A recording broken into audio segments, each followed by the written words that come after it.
Okay, guys, we are live. Hit the like, hit the share, give us a sub, show us you care. That's going to be on the t-shirt. I've got the legend with me. It's Gareth Roberts from the Late Challenge podcast. He said, you can use that. It was going to be copyrighted, but it's not bad, you know. How are you? That, Dave. It's nice, that, Dave. Yeah, I'm very good, mate. Very good.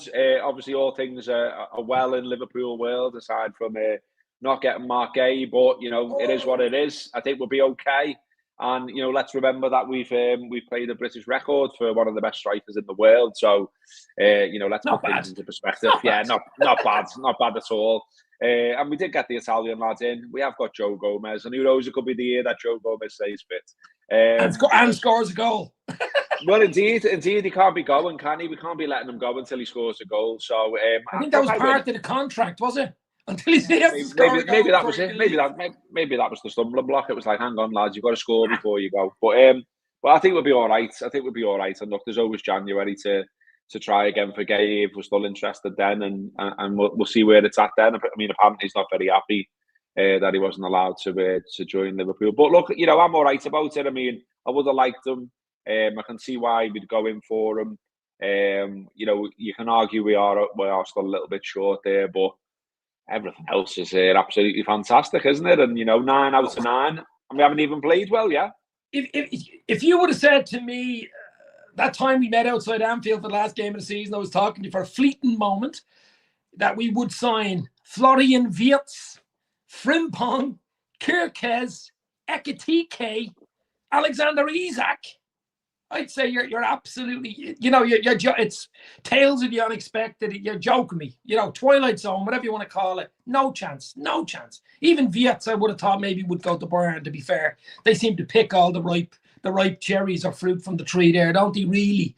And Isak, I just thought no chance with the Saudi PIF boys in the background. They've all the money in the world. I know we can't really spend it, but they still have power, you know. I just think it's been a ridiculous window. I would have liked Gay. Don't get me wrong. I think Mark Gay is like when you go into a restaurant, a 5-star restaurant. Don't go to many 5-star restaurants or Michelin star, Dunlop star, whatever you want to call them, restaurants. But that's like the finish with the dessert that you come out of a restaurant going, that was nice, you know what I mean? And I think we'll go back in for him, maybe next summer, maybe even January, who knows?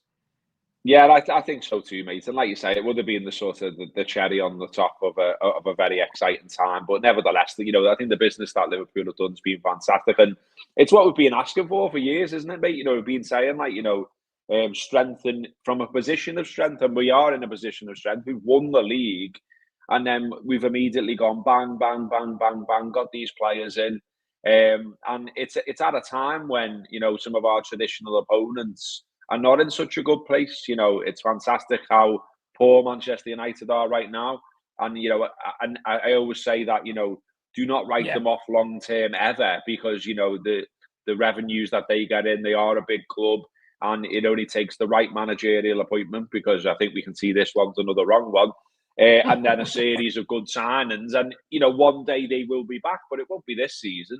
Man City, you never want to write them off. And, you know, but it's a good start to writing them off, them losing 2 games already. Arsenal, well, we've beat them, and they still look like an Arteta team, lacking a pair of balls. So things look pretty good, don't they? And like I say, we've gone and struck by the iron's heart. We've gone out there and done business when, you know, we are at the peak of our powers. We've got money in the bank. We are the league champions, and it seemed like plenty of players fancy the idea of pulling on the liver bird. So we are, and, you know, it's making for a fantastic season, isn't it? I think one real annoying thing, even I would argue even more annoying than not getting Mark Gay at the very last minute, is the fact that it's an international break. Oh, I know. Who cares about that? As you said, it's just like going into a pub. And if the barman tells you, sorry lads, we're closed. What? You've been dying for that pint all night. You know what I mean? You walk in, you've been thinking about it, and its last hours have gone, the bell has gone, or the lights have flashed, or whatever it is, and you have to wait the next day for the pint. I know it's absolutely killing me. I don't like international break at the worst of times, but this one is just, what? Do you know what's going to be interesting? Actually, the Alexander Isak thing with Sweden, I think they play Slovenia away on Friday night, and then it's Kosovo. midweek next week. Now, I wouldn't usually know who the hell Sweden are playing, but I'm keeping an eye on Sweden. It's Isak watch. But I'm sure Liverpool have said to Sweden, just be careful here now. He hasn't kicked the ball in anger since the end of May. You know, and it's different training. It's totally different training. And you can have all your top trainers with you, but until you step out onto that, you know, pitch in an international level or Premier League level, it's a different ballgame. So I'm sure they'll be keeping an eye on that. Yeah, definitely. I think that's the one thing that's going to be lacking, isn't it? That, you know, obviously the way the whole saga unfolded, he wasn't actually training in the true sense of the word in terms of playing matches, etc., and stuff like that. So you would think it would take a little bit of time to get up to speed. But equally, the other way of looking at it is that, you know, these two games are quite handy for us in that he will play because, you know, he's one of Sweden's best players, so of course he'll play. And then that maybe will get, you know, edge him towards that match sharpness. But I think equally, you know, we're doing all right at that end of the pitch, aren't we? You know, FTK's come in and hit the ground running. Looks a fantastic player. Really fitted in, it seems, with the squad. Looks like everyone likes him and vice versa. We've already got a song for him. He's already scoring goals. He's already influencing matches.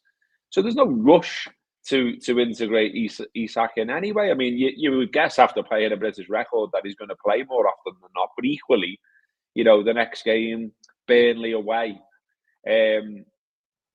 no period, you know, with that Ekitike and with anyone, with Verts, a prime example, you know, when they come from another league, you're like, well, they might need a bit of time to bed in. Obviously, Isak's already been playing here, so he's used to it and he knows what to expect. He's probably played most of our opponents before anyway. But, you know, Burnley could be one where he maybe starts on the bench and then we get to see him second half or something like that. I think it's interesting when people have saying this on the Late Challenge yesterday that, you know, for me, we've got to have a period of time where we surely enjoy the fact that we signed these players before we start saying, hang on, how do we fit them all in and where are they all going to get the minutes? You know what I mean? Like, let's create a problem before we've even kicked a ball with some of these players. So I'm just happy that we got the business done. I'm excited about what's to come. And as I said before, I don't even think we've played that well so far because there's still partnerships to be made. There are still understandings to be developed. And Liverpool are going to get much, much better than what we've seen so far. So to be top of the league anyway, with 9 anyway, and having defeated, you know, one of our rivals and been to one of the toughest aways in the league as well. Happy days, mate. What did you think of the game? I presume you were at the game on Sunday, Arsenal. Yeah.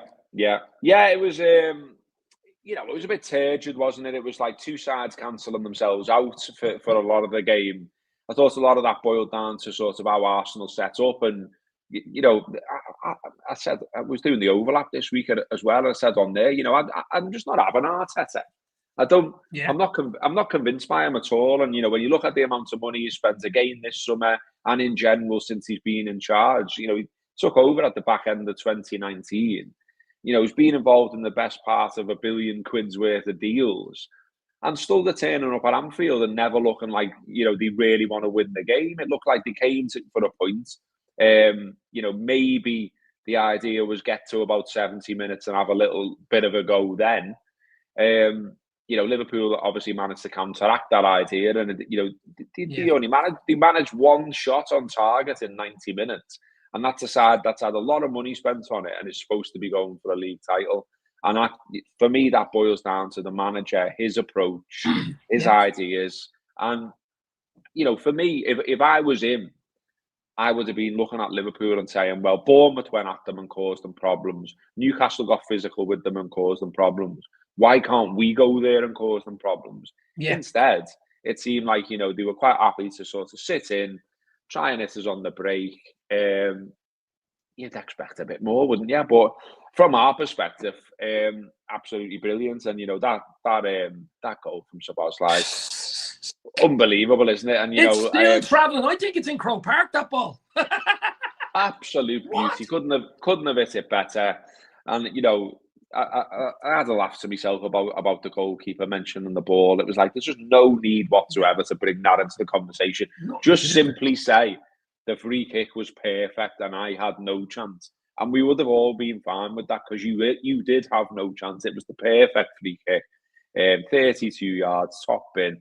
And yeah, the let off in the Kop was unbelievable. And I was fortunate on Sunday that I was actually managed to be side by side with my son, which doesn't happen too often. I wish it happened more, but Brilliant. we all know how difficult it is to sort that type of thing out. But yeah, so that was a great moment for me as well. Do you know what I mean? It's been, some of the stuff that's gone on, obviously, in recent months and weeks has been tough to take. Obviously, the tragic situation with Jota, but also, what unfolded at the parade. And, I've already said publicly that, my lad was uncomfortably close to what unfolded in Liverpool around the parade. So, I can't help but think at the time and subsequently what could have been. Thankfully, one of his mates spotted the car coming and got them all out of the way. But some others that he knew were injured, similar age to him, people from his college, school, etc. So, yeah, just to have a nice moment with him in the Kop,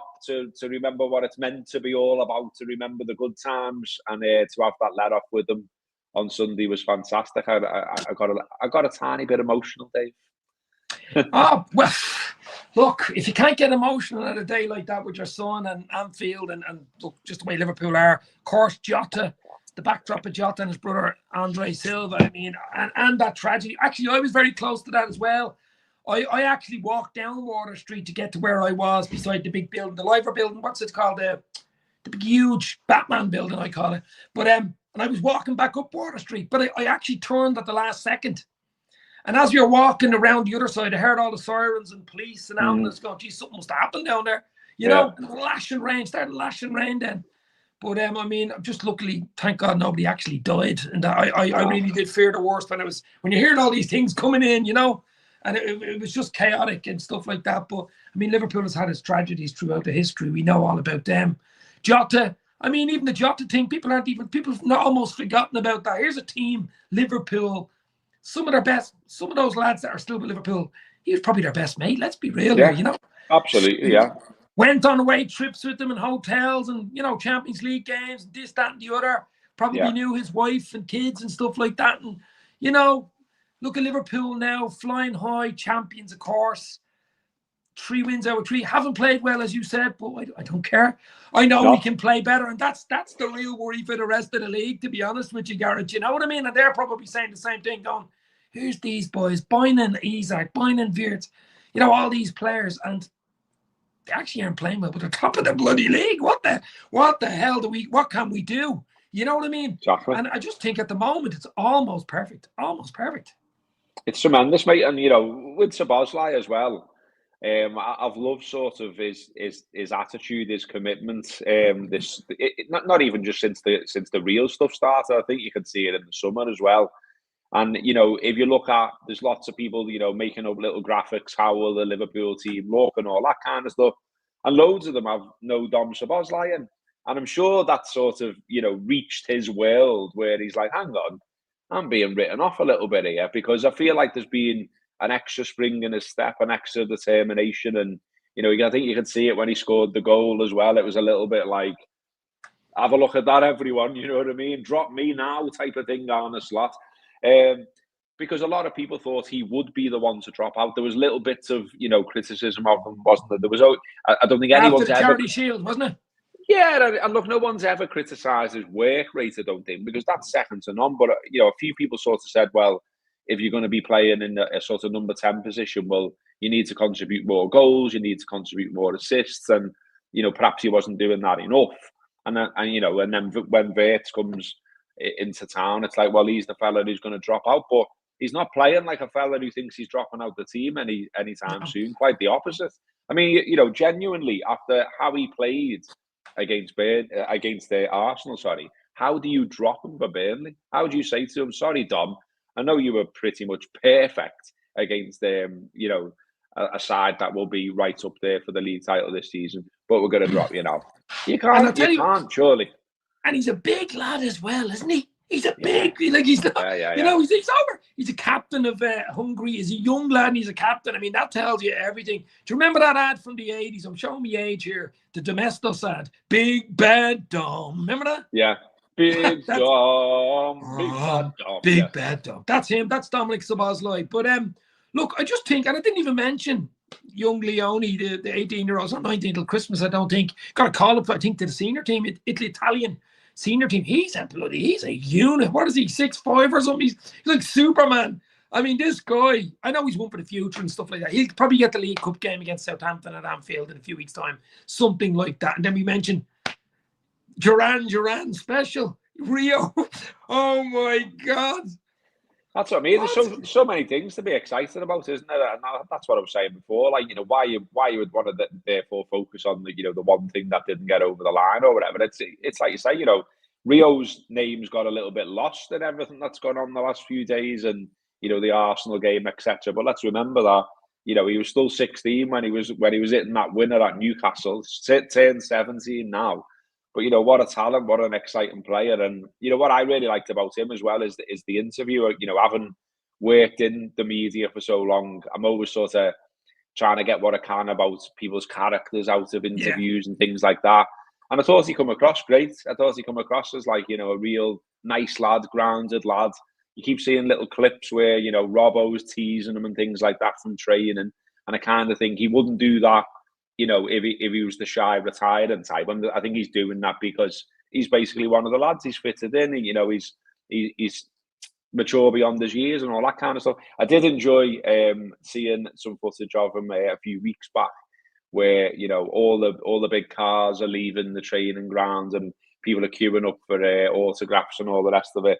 And then there's a Delta taxi with Rio in the back seat. Yeah, he can't I seen drive. that. I thought that was a joke. It was actually real. No.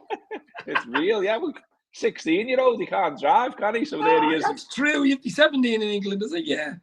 He's just turned 17 now. It was last Friday, wasn't it? But what's the story with his contract situation? Is he allowed to sign a professional contract now that he turned 17? Now that he's 17. Yeah, now he's 17. He can sign the pro contract. Yeah, and it's still got to be ironed out as to regards what we pay Chelsea. But I don't think it's as like some people might look at it and say, oh well, he scored a winner in the Premier League now, and so his price will skyrocket. But I don't think it works on things like that. I think there are fairly set rules what they base these fees on. But yeah, all of that to come. But Chelsea obviously very unhappy that he was allowed to leave. Heard John Terry talking about what a talent he was.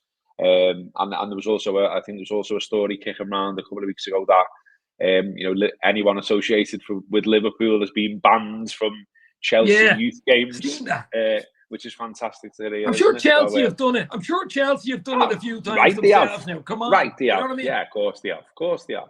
But we're going through the squad here. The squad's ridiculous. I mean, you look at it. Look, hopefully everybody stays fit and stuff, comes back after the international break. We're only going to get better. That's the big thing for me. The blend, the gelling, all the players come in, the strike force, that front three, and even the bench. It's that front three. To be honest, I'd play Ekitike, Isak and Salah, to be honest, in certain games. I really would.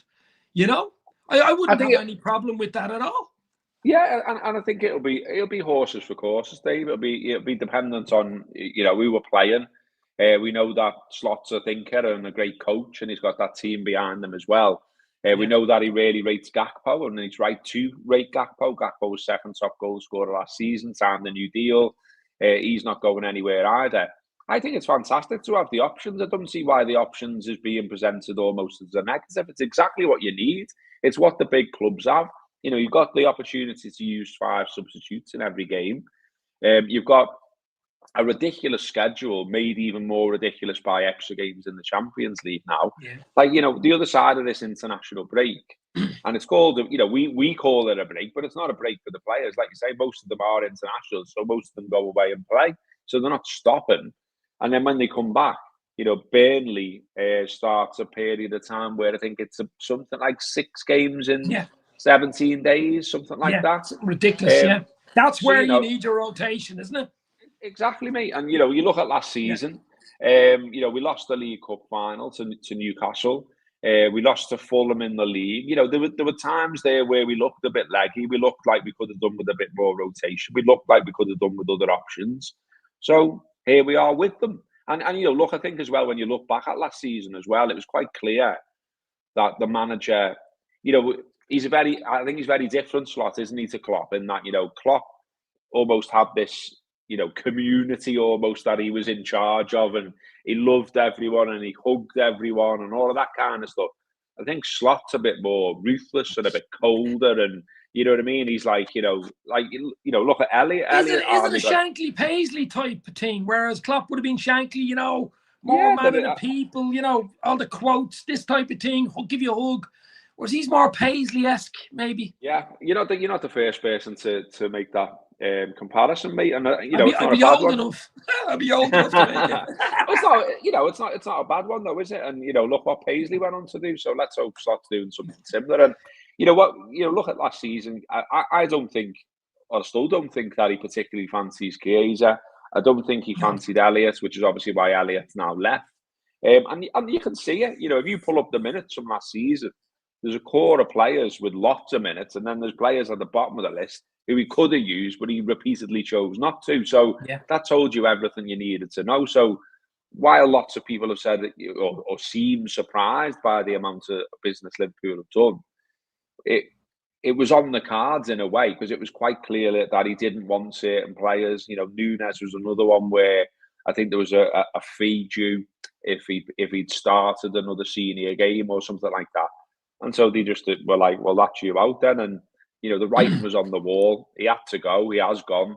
And, we've upgraded on him. I mean, I would definitely rather watch Ekitike and Isak than Nunez. Do you know what I mean? Any day of the week. I know some people quite liked him, and I know he provided some good moments and all the rest of it. But for me, he was a frustrating character, and he wasn't ruthless enough in front of. For me, it started off in his debut against Palace when he got sent off, and it never quite was the same, Gareth. I mean, you're making your home debut, and you get sent off. That petulance, that Suarez had it. The South Americans, Uruguayans and Brazilians, some of them have that petulance, and they're pushing it. They're going face to face. You can't do that in the Premier League, and he never was right from that day. You know what I mean? Yeah, like I say, he had his moments, didn't he? And, I talked before about moments with my son, and my lad's first away match as a Red was Newcastle away. The 2 goals from Darwin when he came on? The two goals from Darwin. So, that was a very special moment, and that's one me and him will always remember. So nice on Darwin for that, and, nice one for Brentford. And, you know what I mean? There were moments, but when you paid out that fee, and when he's, he is what he's meant to be. He's meant to be a goal scorer. He's meant to be a match winner. Yeah. He just wasn't ruthless enough, was he? And you can see that. You can see that in the stats. And it was right for all parties that he moved on. And for me, we've upgraded massively. I really like the look of Ekitike so far. I like that. He's more of a rounded football player. He surprised me actually. He surprised me. The way you're looking at comps, I don't watch a huge amount of Bundesliga, other than me. You'd watch a few Bayern Munich, definitely not Frankfurt games. He was a name in the background, though, to be fair, Ekitike, he was a name. But he looked lanky, he looked a bit oddball, but he's actually very good touch. First touch is huge in the Premier League at that level, elite level. You need a first touch. If you've got that, he's a bit of pace about him, a bit of intelligence. I think this guy could be, you know what I mean? He's only young. This guy could go leveled. Isak level, this guy could go. He could. Yeah, he's very, very good. So, excellent sign. And look as well, just to go back once more, once more about the troublemakers, if you like, the Ullies. Where's he going to play and all that? I don't believe for a minute. I don't care where he's going to play once we have him in the squad. But, when they've negotiated with him, when they've talked to him, when Slot's, laid out his plans, you're not telling me that, the Isak things come as a surprise to Ekitike. They've obviously known. Apparently, Liverpool were looking at him over a year ago. They don't just look at players in a month or a week. Exactly. They look at him about a year out, even 18 months out, more further out in under 21 tournaments and under 18, under 17 tournaments, international tournaments. They're looking at these boys, all the way up through. That's how they have Rio. He signed him, what was he, 15 or 16 at the time? Like this thing about Newcastle, here's a classic about Newcastle fans. I probably watched more Newcastle YouTube videos and media and social media in the last month than I would even Liverpool, because I was watching to see what they'd say about Isak, watching to see all this type of thing on Twitter and X and stuff like that. But the classic from them was, why would you sign Ekitike if you wanted Isak? Hold on. You had Isak and you wanted Ekitike. What are you talking about? I know. It doesn't make any sense. I mean, look, classic football fans, though, isn't it? We all do it at times where, you know, you justify absolutely everything your own club does, and you're first to criticise it, you know, another club. And I mean, I think a lot of that needs to be, you know, you need to bear all that in mind when you're reading everything you're reading and seeing everything you see. And I mean, even, you know, up until a few weeks ago, who knew who Luke Edwards was? And then all of a sudden he's become this Twitter bad boy. Like, well, you know, well, he's a bit of a meme now at this stage, isn't he? He's the new Stuart Brennan. Do you know what I mean? Do you know who I did like, though? And actually, I think he's very honest, and he's actually, even the way he talks, he's a bit animated and stuff. You meant Craig Hope. He seemed all right, didn't he? Yeah. His stuff was decent, and it wasn't as... Is it the Daily Mail or something, Sport? I think. Yeah, like I mean, we'll ignore that bit. But you know, yeah, he came across all right, and I think he reported on it pretty fairly without all the hyperbole that you got from Edwards. And, you know, like the big statements that Edwards came out with about, you know, how good a journalist he is and all the rest of it was very, very strange. And, you know, he chose to call people simpletons. He chose to say, if you think, you know, that he'll end up at Liverpool, this, that, the other. So, you know, quite clearly, he's got a big load of egg on his face. And that was always going to be the case. When you put all that out there, it's going to come back at you. And that's exactly what's happening. The problem is, Liverpool fan base on social media, Twitter, X is probably the biggest anyway in the world. I don't know. It must be. I mean, must you know, be don't go at them. Don't go at them, or you're in trouble. You know. And I'll see a big mistake to make, and it still seems to be rumbling along. That he seems to be, you know, doubling down and writing more pieces. And, you know, I read one from him last night, and it was talking about, you know, all this way that Isak had allegedly, you know, behaved for months on end and all the rest of it. And I thought, well, you're still doing the same thing, mate. You're swallowing the Newcastle PR, because Newcastle are desperate to look like they've done the right thing to their fans. Oh, look, we got this money. Oh, look, we got rid of a bad apple. So they will continually brief to their own ends, obviously.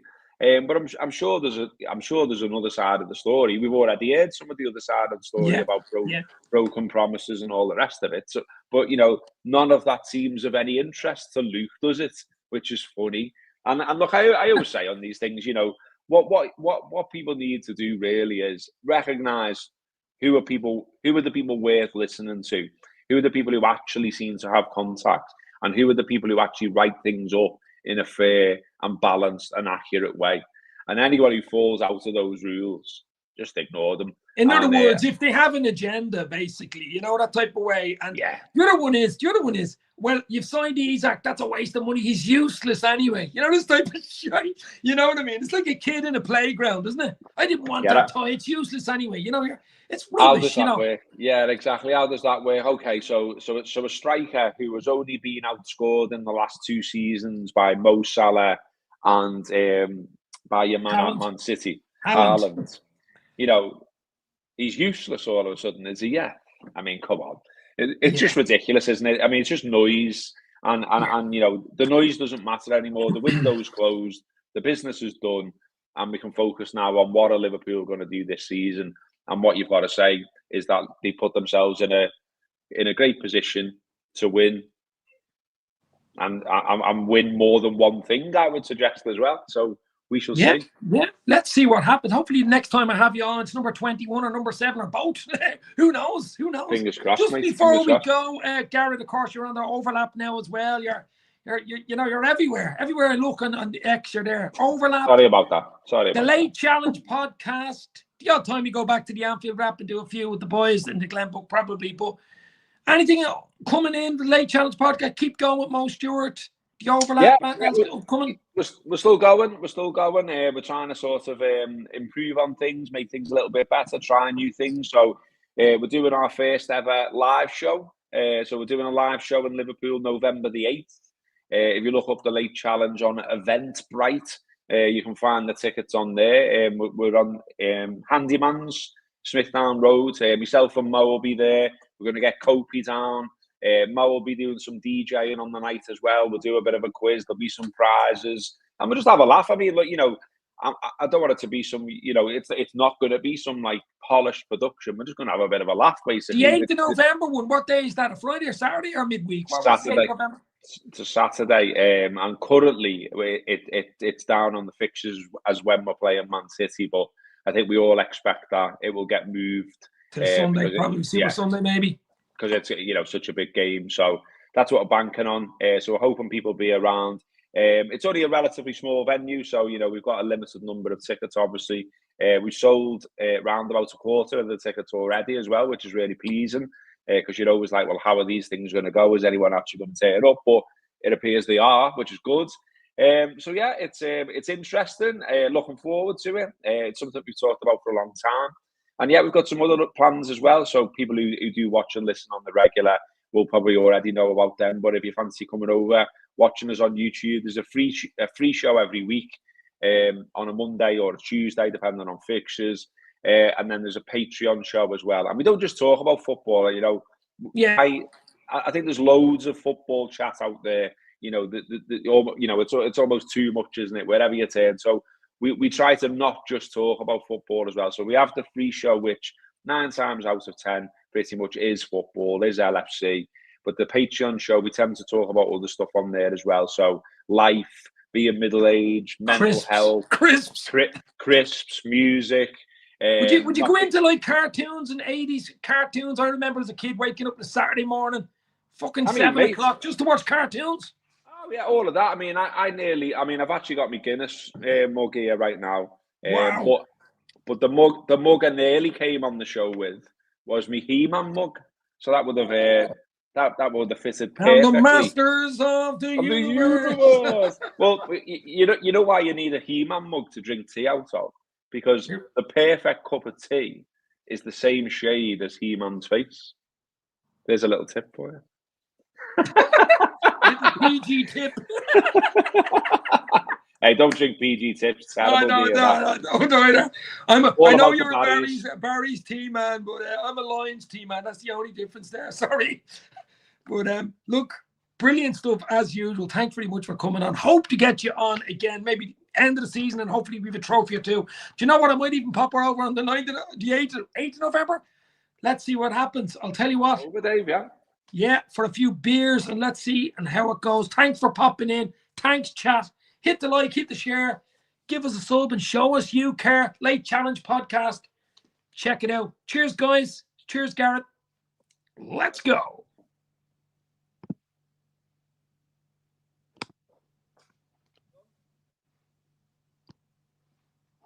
That's if I can press the end button.